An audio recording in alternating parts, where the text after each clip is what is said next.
Hi, everybody, and welcome to another episode of Revisiting Disney. This is the series in which I take an attraction or a restaurant or some part of the park, and I play the role of armchair Imagineer, and I talk about what I would do if I was tasked with replacing it with something new or refurbishing it. And today we're going to be taking a look at an attraction with a very deep history in the Disney parks, and it was suggested by subscriber Kevin. It is the Enchanted Tiki Room, or Walt Disney's Enchanted Tiki Room. Now, this is an attraction, if you've never been on it, that is a show. It's a sit-down show with a bunch of animatronic birds, and they do a song and dance sort of show.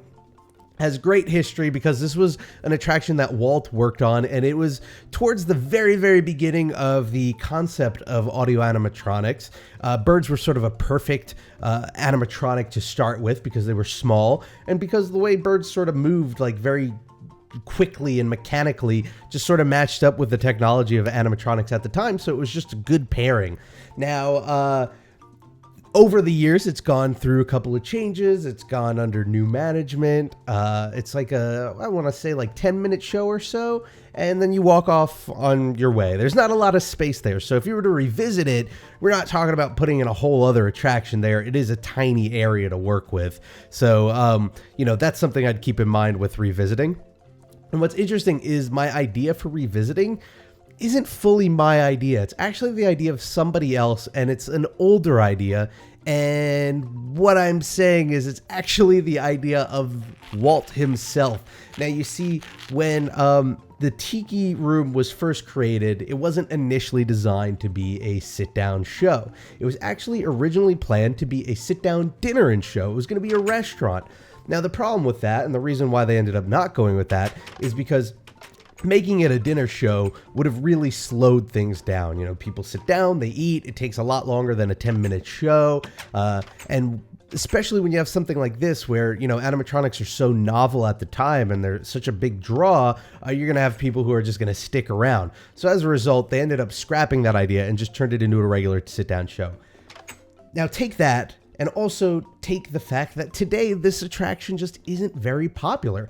I can't speak for all of you out there. Maybe I'm crazy and I've just been really lucky, but I can't remember the last time I've had to wait in line for the Tiki Room. And I mean wait. I don't mean wait for the next show to start, but an actual crowd or line. The last time I remember being on the attraction, it was me, my best friend, and 3 other people.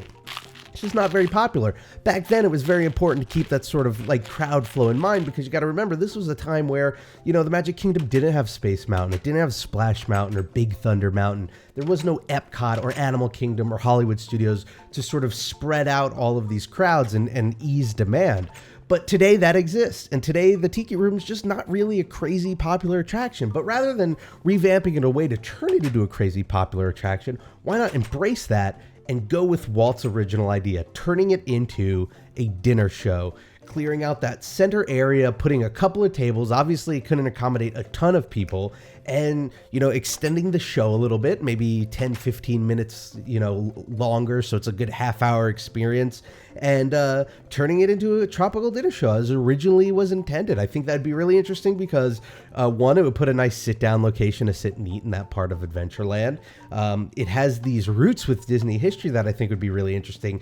There's that saying that, a good idea never dies at Disney, and this was a good idea that came from Disney himself, and to be able to come back, decades later and put it into action, I think would be really cool.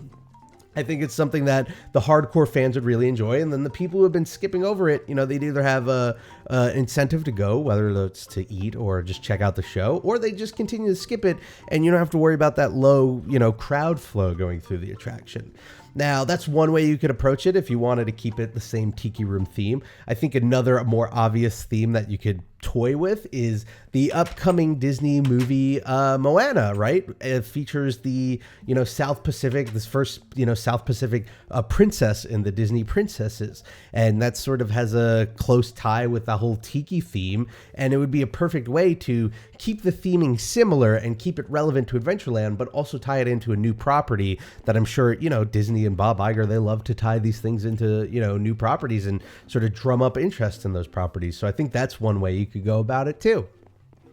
So it's a short idea, and it's not really an original idea or my idea, I guess, but I think it would be a great idea. This is one of the few where I wouldn't mind seeing it happen, because the Tiki Room, as much as it is a classic, I think its format and the way it's designed is sort of aging. And while we still love the characters and we love the music, it's about finding a way to keep those things relevant and keep them, engaging for guests, while still staying true to it, and then also being new and fresh and putting a new spin to it. And I think this is one way you could do it. That's, traditional. It's not traditional, right?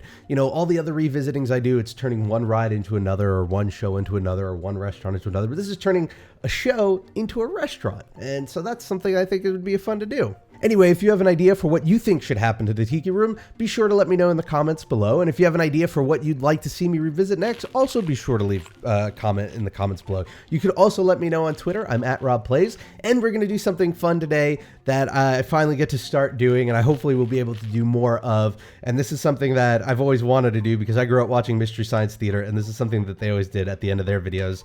I received my first piece of fan mail, like legit fan mail that came like in the mail, because now I've got a P.O. box, and it is from Jack from Illinois. And Jack says, "Hi Rob, I just want to say that you are my favorite YouTuber. Your videos inspired me and my friends to start our own channel. My favorite videos are the revisiting Disney videos, fitting, because you always have very creative ideas. Anyway, keep up the great work, and I look forward to future videos. Sincerely, Jack." Thank you very much, Jack. Thank you for taking the time. A lot of people don't do that these days. Anyway, if you have something you'd like to send, whether it's fan mail or a question for the Q&A or something like that, you can send it to Rob Plays That Game, P.O. Box 864079, Queens, New York 11386. Anyway, thanks again for watching, everybody. Have a great week. Whatever you're doing, make the most of it, because it makes it that much better. And I hope to see you next time for the next episode of Revisiting Disney.